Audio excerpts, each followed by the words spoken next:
So welcome to the latest edition of CS Extras. So CS Extras, for those of you who don't know, it's an event that's put together and run by ITC, which is Idaho Technology Council.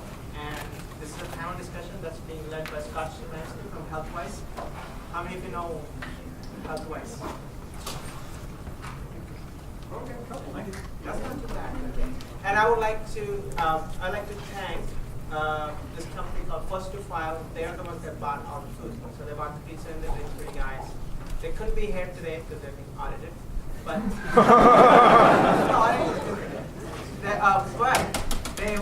it's interesting because this company started in Boise by two local people. I don't know, 2005, 2006. And they were recently bought out by a global company called CPA Global. And they are now hiring 11 software engineers right now in Boise, and they're also going to be hiring student interns in spring. The original company was mostly all the coding was done by our graduates. Now, I actually know the number of the sale, but I'm not going to tell you that, but that's the sale business. So we thank them. What they do is they do IT management services. How many of you know what IT is? How many people what? Know what IP is? IP Internet Protocol? Wrong. That's good. That's a technical answer. So IP stands for intellectual property. So they actually protect companies' intellectual property. I know most students go, what? I don't care. But anyway, so I will give it over to Scott to go ahead some place. Thank you all for coming. Like Amit said, what we try to do with CS Experts is to get people who are industry, actual practitioners, people who are in the software industry, kind of come talk to you folks about what it's like out there, what the jobs are like, what the companies are like. Give you a little chance to ask questions and kind of network with them as well. So to introduce myself, my name is Scott Szymanski. I work for Healthwise. Many of you have heard of WebMD. WebMD has lots of healthcare content. That healthcare content that WebMD uses is written right here in Boise, Idaho. We have lots of authors that write the content. And then we have a stable full of technicians, software engineers that write the web applications and the thick applications that serve up the content. Sometimes a software company isn't quite where you think it is. Healthwise looks like a healthcare company, but we almost become about 50% technology. So enough about me. I'd like to go through and introduce the panelists. Start at that end down there, and the question I'm going to ask the panelists is, what brought you or what interested you in software in the first place? And then following that, kind of talk a little bit about, since you've been in the software industry for a while, what passions drive you now? Because usually the things that get us interested in something and the passions we find out later are a little bit different. So I'd like to get those both ends from the panelists. First, I'd like to start with Conrad Kennington. Conrad is an adjunct prof at BSU, teaching, and he's also a full-time software developer at Kinetic Scene, which is a local company. So tell us, Conrad, what got you interested in software and what fuels your passion today? Well, I grew up on a dairy farm in Ontario, Oregon, and so I have no friends nearby, and so I had a lot of time to myself at the computer, and writing code is fun. I started at 13, and a lot of people think it's a very technical, mechanical process, but it's certainly a lot more creative than most people think, and it was a creative outlet. You have this unlimited canvas that's the text editor, and you can tell the computer to do whatever you want, and it just never stops being fun.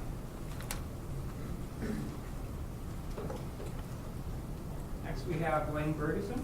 Blaine is a lead software engineer out of Micron Technology. He also is an adjunct prof at BSU. He teaches the C++ class here. Blaine, can you tell us about what got you into software engineering and what fuels your passion? So, how many of you remember the old Heathkit kits? Anybody remember Heathkit? One. I'm dating myself here. I'm older than I look, but luckily. So Heathkit was a company that would put together TV kits, stereo kits, computer kits, so that they would just send you all the parts and the plans, and you put the whole thing together yourself. You had to solder all the parts on the boards, you had to do everything yourself. So I had, there was an older fellow that was into that. He built his computer, a Heathkit computer, and my father thought it'd be interesting. I came over and looked at it, so I went over and looked at that, and I thought it was the coolest thing ever, because it was all text-based, right? And he was attacking a Klingon ship, and the torpedoes were going back and forth, and whether it would die or not. I thought that was the coolest thing ever. So from that really sparked interest in me in computer science. I didn't actually get a degree in computer science. I got a degree in electronic engineering technology, and started out in that area at Micron. And after about 2 years, for a number of reasons, my career shifted completely into computer science, and I've been doing that ever since there. So the reason why I like computer science, well, let me back up. The reason why I like electronics and computer science is because I like to make things move, make things, robotics, things like that. So I made like fire-breathing pumpkin for Halloween, or things like that take maybe some software and some mechanical and some electronics together. I like doing that kind of stuff. So that's why I went to that degree. But computer science has been my love for a long time. And the reason why I like it right now at Micron is because, one, I'm not in management anymore, which is a lot of fun. And secondly, it's because Micron has an environment such that you can be exposed to a lot of different technologies, a lot of different jobs, and move around and have exposure to doing a variety of different things. And in my area, I am able to work on new projects, new things all the time. I can decide what language I want to use. I can decide what tool I want to use because of the area that I'm working on. So I love it because I can just create and do whatever kind of I want to do as long as I'm meeting goals. So I love learning. So I like that. Next on panel, we have J.D. Moles. J.D. is a software engineer and architect of White Cloud Analytics, local company. Dev manager, past life, so he also manage people. What I currently do as well, which is fun. J.D.'s been an intern. He's written system-level software as well as desktop, mobile, and web applications. J.D., tell us how you got into software engineering and what fuels your passion. I was introduced to software engineering mostly through some really cool teachers. I don't know how they pulled it off, but when I was in 5th grade, maybe 4th grade, this will date myself, but not quite as bad. The Apple IIe was really getting popular when we had a computer lab. And I got lucky and had some teachers that instead of just letting us play Oregon Trail, also introduced us to BASIC and to Turtle. I think it's the logo, the turtle you cruise around and draw things with. And from there, I guess the nerd part was just built in because I just kind of went from there and really wanted to write programs and do that myself. And so did that all through school until the partying years, and that kind of tapered off, and then went back to college and had to decide what I was going to do when I grew up, and kind of came back to computers and love it. The thing that motivates me is that in 15 years of professional life, and even before then, I've never been working on the same thing ever. It's always changing. I'm not working on the same thing now I was working on 6 months ago or a year ago. It's not the kind of job where you learn a skill set and you apply that same skill set for 20 years. It's nothing like that. I had to learn new things in the last 6 months to do the job or take care of the task I'm doing right now. So I think the changing landscape and the changing dynamics of the job and the ability to constantly learn and always be learning new things is really fun. You don't drudge into work going on to do the same thing I did yesterday. You never know what you can do today. So that's my favorite part. Next we have Scott J.D. Scott graduated from Montana State University in 1997. Worked at Extended Systems, Sybase, Microsoft, and now SAP. Been involved in many different things, from network protocol stacks to embedded systems to Palm OS and Windows CE apps. Scott, why don't you tell us how you got into software and what fuels your passion? Yeah, so for me, kind of like a lot of these guys, it was pretty young when I saw someone playing a little game on an old DOS computer. It was this game called Nibbles. I don't know if you guys have ever seen that. It's a snake that's moving around the screen. It gets bigger every time you eat something until you run into yourself and then you die.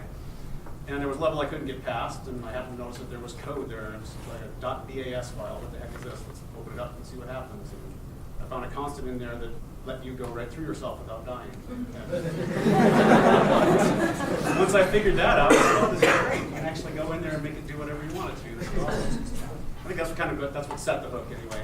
And the reason that I like being in software right now is I really like problem solving. I like having new challenges all the time at work. And it's, you know, whether it's a challenge of learning a new language, finding a hard bug, figuring whatever out. It's just something brand new all the time, and it keeps it really, really interesting throughout your career. Next we have Jeff Walker. Jeff has been the general manager of Access Idaho for 13 years. He's hired many developers to build applications ranging from Idaho sales and use tax filings, to truck permits, and county vehicle renewals. Can you tell us how you got into the business and what fuels you today? Yeah. I've actually never written any code, and I'm non-technical. So, like I said, I manage an organization of about 15 people that build, support, and develop applications. My background, if I tell you that, really, you'll know that I really shouldn't be where I'm at, because I got a degree in secondary education in history, went on to get a master's in history and political science, spent time helping officials get elected and working for a governor, working for a congressman, working for a senator, working on Capitol Hill. And then during the campaigns, my last campaign was helping Larry Craig get elected. And when I got done, I realized that it's really kind of temporary work. You kind of help a person get going, get elected, then you're off to the next campaign. So I went and decided, well, I'm pretty good at marketing people and philosophies, so let's go and apply that to technology. So I went to work for a software company. And then I relocated to Connecticut, worked in the Hartford area for software companies that produce software for the insurance industry. And then an opportunity came up where I could open and manage a shop here in town for a larger national company that was looking for somebody that understood government and understood technology. And so I was lucky enough to come back, and I hired staff over the last few years to develop things like we're just about ready to launch a Square device for government entities, so that way next time we're pulled over on the side of the road by a state police officer or county officer, they'll take payment on a Square-like device on their iPhones and on their Android phones. So you'll have roadside payments now for your tickets. How do you sleep at home?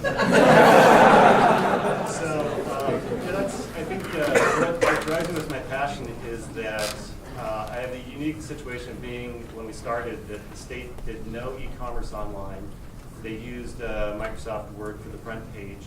And they came to us and said, we need you to help us to get rid of these kind of little silly icons and actually develop some sort of enterprise-wide solution. So over the years, we've helped the state collect over $1 billion online through our e-commerce sites from cities, counties, state agencies. We've basically helped the state standardize on a standard look and feel, which when we started there was no standard look and feel. We're now helping them understand what responsive design is and taking the design. So I guess my passion is what we do has never been done before in state and local government. And when I bring my team in, when I help the state agencies, I'm really kind of dragging them forward into some place they're not comfortable, they've never been, and it's their first step out. And so what we do is really, and I always tell my staff, really making history in that you really are taking an idea and a theme and creating it for the first time and allowing government to change for the first time in a long time from paper-based to more electronic processing and really change the way they think about how they interact with citizens.